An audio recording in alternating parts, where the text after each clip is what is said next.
Vijay. Okay, since it's 11:40, maybe we can do. Okay. Yeah.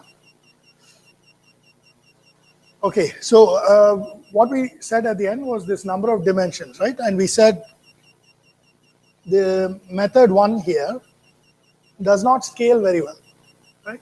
In the sense that if you increase the number of dimensions, we get n to the power d number of samples. And as I said, if your d is large, then it becomes impractical. However, we should still remember, right, that if we know, going back to the prior, if we know that the curve is piecewise polynomial, then n may be very low, right? In the case of parabola, we just needed 2 or 3. So if you have 10 dimensions and you need 2 samples in each, 1024 samples may be practical for many applications, right? For many applications, just to give you an idea, we haven't talked about computer graphics, but have you seen or heard of the movie Frozen, this animation that came out? The number of samples used there was thousands of trillions, right? Hundreds of trillions of samples for that entire movie. So in that case, if you know piecewise polynomial and you have to spend 1,000, can be done in real time, right? So these things we should keep in mind. Depending on the application, sometimes using a big Monte Carlo algorithm with all its sophistication may be overkill. If you think a little bit and you come up with this analytical tool for the prior that your data will satisfy, then maybe you can get away with very few samples, despite what people tell you about these methods, that it scales poorly with dimensions. Because it's n to the power d. If n is low, then we don't maybe care. Of course, if d is 1,000,000, then yeah, it again becomes serious, right? So yeah, so this number of dimensions we will be talking about a lot. So number 1, the algorithm is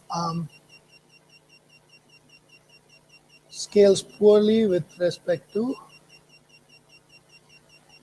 dimensions. So you have n to the power d. So that's the number of dimensions, samples. Okay, but that's fine. That is clearly bad. But how about 2? How do we know what happens here? How many samples do you need here? Do you still need n? Maybe you still need n to the power d, right? How do you know this? Does anyone know already, or can you guess?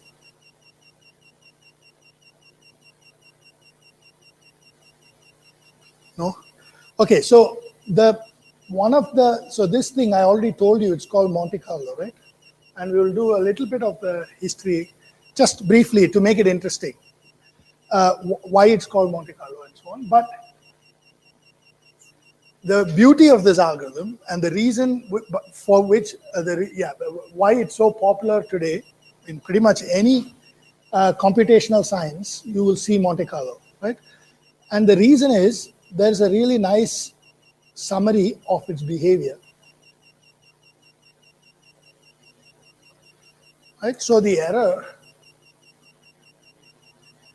behaves like this, which means if you have n samples randomly distributed in your d-dimensional space, the formula for error doesn't depend on your dimensions. That is beautiful, right? I mean, of course, what this means is